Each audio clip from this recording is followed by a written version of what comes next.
Ada pernyataan yang muncul di ruang-ruang publik virtual kita. Pernyataan itu berkata, mau presidennya berganti, yang salah tetap Jokowi. Pertanyaannya teman-teman adalah, ketika senjata ideologis untuk melemahkan, mendemigrasi, bahkan menghancurkan kredibilitas dan harkat dan martabat Jokowi, apakah isu di seputar kesehatan mental itu juga tidak terjadi pada diri seorang Jokowi? Saya ingin mengajukan sebuah tesis bahwa Jokowi dan kesehatan mental itu adalah isu yang penting untuk kita percakapkan. Sekaligus kita hendak melihat bagaimana Jokowi bisa keluar dari isu di seputar kesehatan mental. Bagaimana cara Jokowi untuk kita lihat ia menjadi orang yang bisa dan mampu bertahan di tengah banyaknya serangan-serangan yang berbau politis yang diarahkan pada dirinya, yang maksudnya dan targetnya hanya satu, yaitu menghancurkan kredibilitas Jokowi. Bagaimana kita membincang hal ini? Selamat datang dalam channel Meragukan Filsafat, sebuah channel yang secara sadar dibangun untuk turut mengedukasi ruang publik virtual Indonesia dengan menawarkan alternatif berpikir dari lensa pemikiran filsafat untuk membaca fenomena sosial, politik, kebudayaan dalam konteks Indonesia kontemporer, tanpa berpretensi untuk menggiring opini kita mempercayai pandangan-pandangan dalam channel ini. Teman-teman, ketika kita bicara tentang sosok Jokowi dan kesehatan mental, maka kita tentu tahu bahwa 2 periode ketika Jokowi menjadi presiden, serangan bertubi-tubi yang bersifat politis dan ideologis itu selalu diarahkan pada Jokowi. Jokowi adalah sasaran tembak yang paling empuk, bahkan ia adalah sasaran kambing hitam yang sungguh dimaksudkan ingin melemahkan dan bahkan menjatuhkan kredibilitas Jokowi. Bahkan beberapa serangan politik itu dimaksudkan untuk menghancurkan harkat dan martabat Jokowi. Namun yang menarik teman-teman bahwa Jokowi nampaknya acuh terhadap serangan-serangan ideologis dan politis yang diarahkan kepadanya. Termasuk itu kalau kita masih ingat, serangan-serangan itu juga datang dari para politisi PDIP. Padahal Jokowi adalah politisi PDIP waktu itu. Dan ia menjadi presiden oleh karena dukungan yang terbesar dari PDIP. Tetapi Jokowi itulah Jokowi, ia seringkali tidak memberikan tanggapan serius, bahkan cenderung acuh dan tidak mau peduli pada serangan-serangan itu. Bahkan ia selalu mengatakan dengan jargon yang sangat tegas, yang penting kerja, kerja, dan kerja, dan karena itu ia ingin memberi pesan bahwa ia tidak mau memberikan tanggapan yang serius terhadap serangan-serangan politis ideologis terhadap dirinya. Ia tidak mau lelah dengan problem-problem itu, dan karena itu ia ingin membawa semua orang dan termasuk para pembantunya dalam kabinet pemerintahan Jokowi untuk kita tetap fokus pada kerja, kerja, dan kerja. Namun teman-teman, apakah ketika Jokowi mengatakan kerja, kerja, dan kerja, itu berarti ia ingin mengalihkan pandangannya, ingin lari sesaat pada isu di seputar kesehatan mental ketika serangan-serangan itu diarahkan pada dirinya? Saya kok menangkap kesan bahwa hal itu tidak bisa begitu saja kita anggap selesai ketika Jokowi mengatakan kerja, kerja, dan kerja. Kesehatan mental itu tetap menjadi bagian yang digumuli dan dirasakan oleh Jokowi.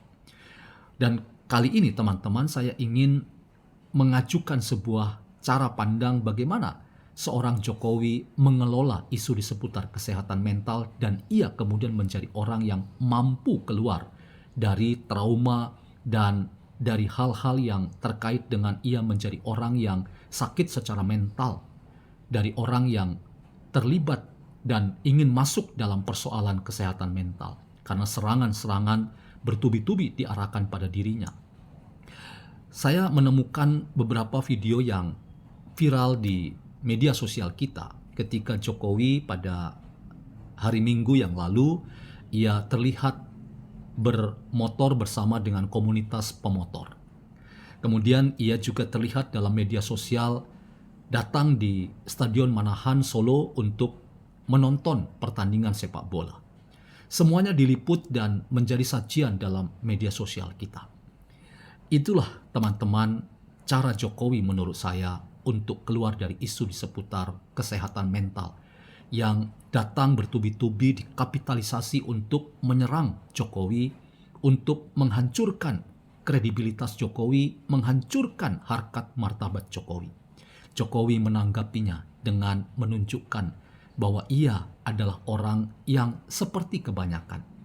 Ia pasti bergumul dengan isu serangan-serangan itu, tetapi ia mau memberikan keteladanan ketika ia mampu mengelola berbagai macam serangan itu justru dengan menampilkan politik sebagai sebuah kegembiraan. Ia justru ingin memberi pesan bahwa politik kegembiraan itu diterjemahkan dengan ia bersama dengan para komunitas pemotor. Itu pada hari Minggu mengendarai motor yang kita tahu motor itu pernah dan selalu ia pakai ketika ia menjadi presiden dulu.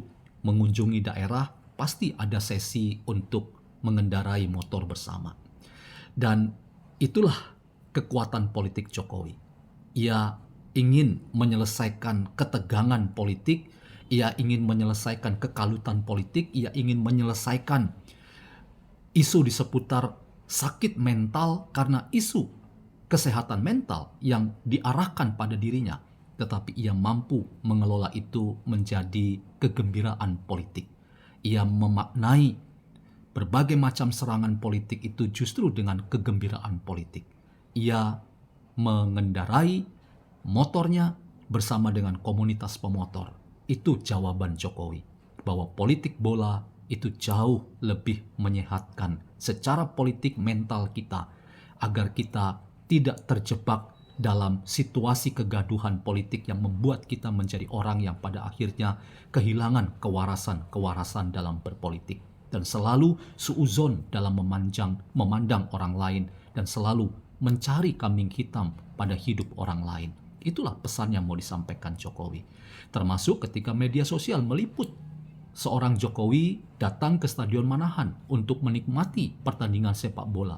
Ia juga ingin memberi pesan bahwa politik sepak bola itu juga adalah bagian dari kegembiraan politik untuk keluar dari semangat politik yang diterjemahkan hanya sebagai politik kebencian, politik dendam, dan tak habis-habisnya selalu mencari kambing hitam pada orang lain atau institusi politik lain sebagai penyebab masalah. Inilah cara Jokowi untuk menyelesaikan problem-problem dirinya terkait dengan kesehatan mental pada dirinya. Kita bisa belajar tentu dari banyak orang, tetapi Jokowi memberikan inspirasi kepada kita bahwa politik tidak boleh diterjemahkan sebagai politik kebencian, politik dendam, tetapi politik harus dimaknai sebagai kegembiraan. Bersama dengan siapapun kita bisa dekat. Itulah yang ditunjukkan Jokowi. Ketika banyak serangan politik diarahkan padanya, tetapi rumah kediaman Jokowi justru menjadi tempat destinasi wisata yang dikunjungi banyak orang. Ada orang itu menganggap itu sebagai settingan, tetapi masyarakat yang sudah dewasa dalam berpolitik sudah memberi klarifikasi bahwa tidak ada settingan. Semuanya asli karena ingin mengetahui kediaman Jokowi dan menunjukkan kecintaan mereka pada Jokowi. Tidak ada settingan, semuanya asli. Dan itu juga sekaligus pesan buat semua publik luas yang selalu memandang Jokowi sebagai sumber masalah. Seringkali kita lupa bahwa kita juga bisa menjadi sumber masalah. Dan karena itu pesan-pesan moral yang ingin diperlihatkan Jokowi bahwa politik itu tidak boleh kehilangan kegembiraan ketika bisa bertemu dengan siapa saja. Dan itulah politik bola, itulah politik naik motor, dan mari kita belajar dari seorang Jokowi. Ketika isu kesehatan mental diarahkan berupa serangan-serangan politik kepadanya, ia justru ingin menunjukkan bahwa dengan nonton bola, dengan mengendarai motor bersama komunitas pemotor, ia keluar dari berbagai macam pandangan politik hanya sebagai kebencian dan dendam belaka.